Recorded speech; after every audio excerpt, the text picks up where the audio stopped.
విజయనగరం జిల్లాలో ఉన్నటువంటి ప్రముఖమైనటువంటి ప్రాజెక్టుల్లో తాటిపూడి రిజర్వేర్ ఒకటి. అయితే ఈ రిజర్వేర్ ముఖ్య ఉద్దేశం రైతులకి చిట్ట చివరి ప్రాంతాలకు కూడా నీరు అందించాలనే ఒక సదుద్దేశంతో ఆనాడు నిర్మించినటువంటి ఈ యొక్క ప్రాజెక్ట్ అయితే ఈరోజు పూర్తిగా రైతులకు కాకుండా పూర్తిగా మరోవైపు ఏదైతే జీవీఎంసీకి సంబంధించినటువంటి ఆ యొక్క నివాసం ఉన్న త్రాగునీరుకి అయితే మాత్రం ఉపయోగిస్తున్నటువంటి పరిస్థితులు కనిపిస్తుంది. ఇప్పటివరకు కూడా ఆ త్రాగునీరు ఒప్పందం కూడా ఇంతవరకు కూడా కొనసాగిన పరిస్థితి కనిపించింది. ఈ మధ్య కాలంలో అది కూడా కంప్లీట్ అయిన పరిస్థితి కనిపించింది. ఇదే క్రమంలో మరోవైపు ఏదైతే ఆ ప్రాంతాలకు సంబంధించిన ఎంఎస్ఎంఈ పార్కులకి ఇక్కడ నుంచి నీరు అందించాలని మరొక వైపు అయితే జీవో అయితే మాత్రం జారీ చేయడం పరిస్థితి కనిపిస్తుంది. అలా కాకుండా ఏదైతే చివరి ప్రాంతాలు ఉన్నాయో వాళ్ళందరికీ కూడా రైతులు ఖచ్చితంగా నీరు అందించాలని కూడా ఈరోజు మరొక వైపు అయితే ఆందోళన చేపడుతున్న పరిస్థితి కనిపిస్తుంది. ఇదే క్రమంలోనే ఆ చివరి ప్రాంతాలకు సంబంధించిన రైతులు, రైతు సంఘ నేతలు కూడా మనతో పాటు ఉన్నారు.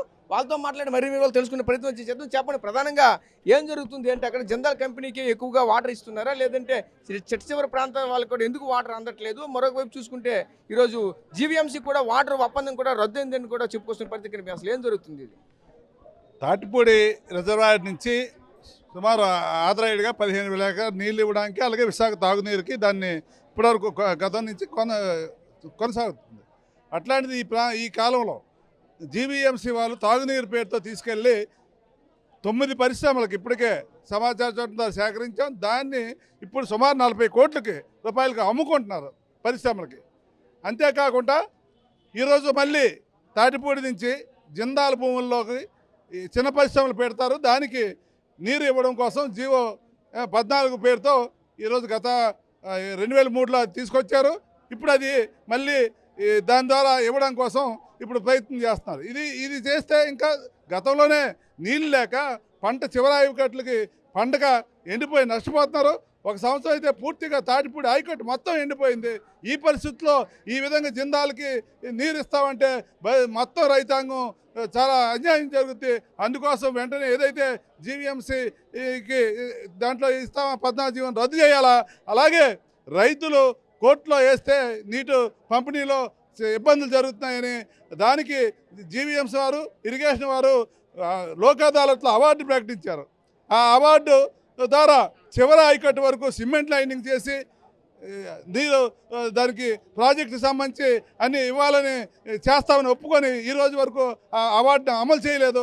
అందుకోసం వెంటనే ఏదైతే జీవోని రద్దు చేయాలా, జీవీఎంసీ అవార్డుని వెంటనే అమలు చేయాలా. అలాగే ప్రాజెక్టు కింద ఉన్న ఏదైతే లీకులు ఉన్నాయో చివరి ఆయకట్టు వరకు సక్రమంగా నీరు అందే విధంగా చేయాలా. మొత్తం సిమెంట్ లైనింగ్ చేసి రైతాంగాన్ని ఆదుకోవాలని ఆంధ్రప్రదేశ్ సంఘంగా డిమాండ్ చేస్తున్నాం. ఒక రైతు, మీరు చెప్పండి, ఒక రైతుగా ఎటువంటి ఇబ్బందులు ఎదుర్కొంటున్నారు? ఆ రోజు మీకు కేవలంగా రైతుల కోసం సదుద్దేశంతో సాగునీరు, తాగునీరు కోసమే నిర్మించినటువంటి ఆ ప్రాజెక్టు ఈరోజు ఏ విధంగా ఉపయోగపడుతుంది ఏంటది? ఏంటంటే తాటిపూడి కింద 15,000 ఎకరాలు సాగునీరు రైతులు చేస్తున్నారు. ఇది కాకుండా ఇంకో 12,000 ఎకరాలు అనాథరైజ్గా చేస్తున్నారు. అప్పుడు పెద్దలు ఏంటంటే ఒక 20 సంవత్సరాల వరకు దీనికి ఇచ్చేసి విశాఖపట్నం జీవీఎంసీకి నీరు ఇవ్వడానికి, ఆ తర్వాత పూర్తిగా రైతాంగాన్ని కేటాయించి ఇది రైతాంగానికి ప్రకటించాలని ఆ రోజు ఒప్పందం జరిగింది. దురదృష్టం ఏంటంటే మా అగ్రిమెంట్ కనిపించకపోవడం వల్ల అధికారుల 2 అగ్రిమెంట్ అడుగుతుంటే అది ఇవ్వట్లేదు.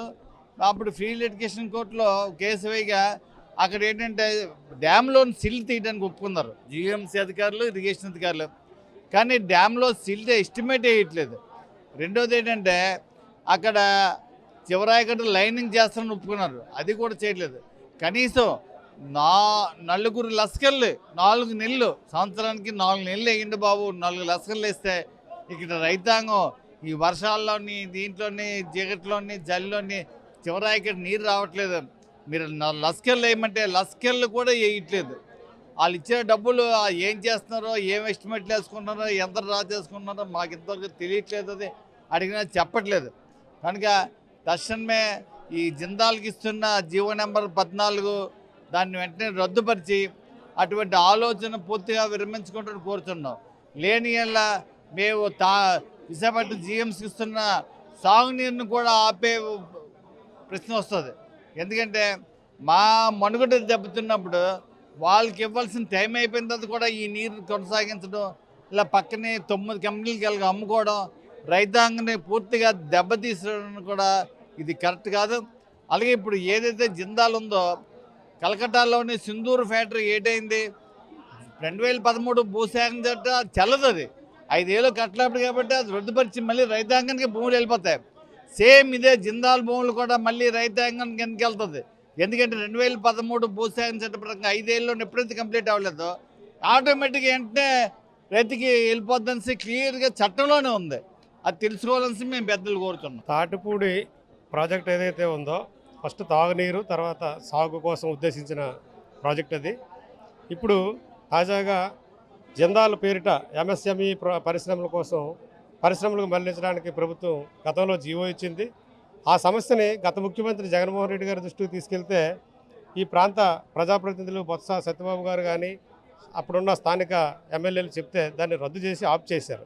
కానీ ఇప్పుడు మళ్ళీ ఈ ప్రభుత్వం వచ్చిన తర్వాత దాన్ని తెర మీదకు తెచ్చి జీవో 14తో తాటిపూడి నీటిని అక్కడ తరలించడానికి ప్రయత్నాలు జరుగుతున్నాయి.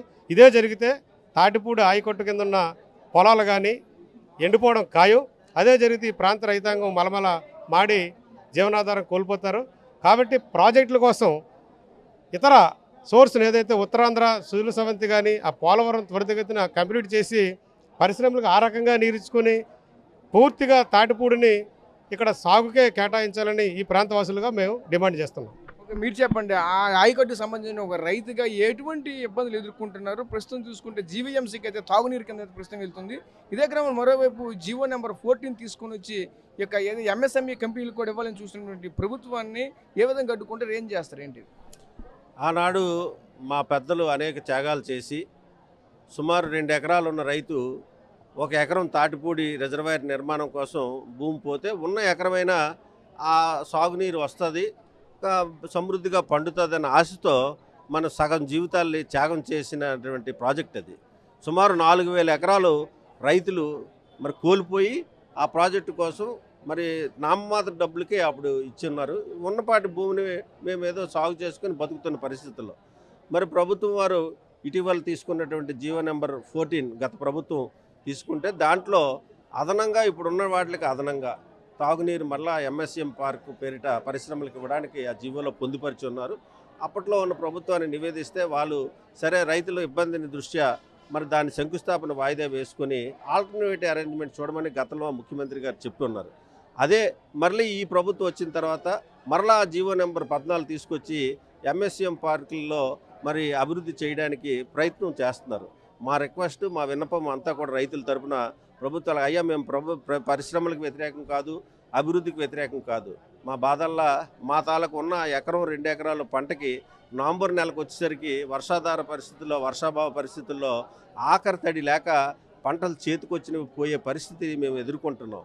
ఇటువంటి పరిస్థితుల్లో అదనంగా ఒక్క చుక్క నీరైనా సరే పరిశ్రమల రూపంలో ఇచ్చినట్లయితే భరించుకోగల శక్తి రైతులకు లేదు. కాబట్టి దయచేసి నేను రాజకీయాలకు అతీతంగా నిన్న తాటిపూడి రిజర్వాయర్ ప్రాంతంలో ఆయకట్టు రైతులందరూ కూడా పెద్ద ఎత్తున సమావేశమై దీని కార్యాచరణ రూపొందించి ఈరోజు కలెక్టర్ గారికి మరి గ్రీవెన్స్ సెల్లో రిప్రజెంటేషన్ ఇవ్వడం ద్వారా ప్రభుత్వానికి నివేదించుకోవాలి మా బాధలని. అలాగే స్థానిక శాసనసభ్యులు, మంత్రివర్య గారిని కూడా కలిసి మా తాలూకా విజ్ఞప్తిని ప్రభుత్వానికి చేరవేస్తే తప్పకుండా ముఖ్యమంత్రి గారికి రైతుల బాధలు తెలియజేస్తున్నట్లయితే ఆయన స్పందించి రైతులు ఇబ్బంది పెట్టరనే ఆశాభావంతో రైతులందరం కూడా ఈ ప్రయత్నాలు అనేది చేస్తున్నాం. మరి దీన్ని తెలియక కొంతమంది దీన్ని రాజకీయాలు చేయడానికి తప్పుదో పట్టించి ఈ రైతులు కాకుండా రాజకీయంగా నిన్న ఒక నీటి సంఘం అధ్యక్షుడు ప్రెస్ మీట్ పెట్టి మరి 6 మాసాలు తాటిపూడికి రైతులకు ఇచ్చేస్తారు, ఎటువంటి ఇబ్బంది లేదు, మరి 6 మాసాలు నీరు ఆపమని ఒక నీటి సంఘం అధ్యక్షుడు మొన్న ఎన్నికైనట్టు అన్నారు. అంటే 6 మాసాలు పరిశ్రమలు మూతేసేస్తారండి? 6 మాసాలే పరిశ్రమ నడుపుతారు? జరగదు కదా. పరిశ్రమ అన్నట్టు 6 మాసాలు తాటిపూడి రైతులు ఇస్తామని పాపం ఆయన అంటున్నాడు తెలియక. అంటే మా రైతుల్లోనూ కూడా ఇలాంటి మభ్య పెట్టి రాజకీయ వాతావరణం పురుగొలిపి రైతులకి చిచ్చు పెట్టే ప్రయత్నం రాజకీయ లబ్ధి కోసం కొంతమంది చేస్తున్నారు.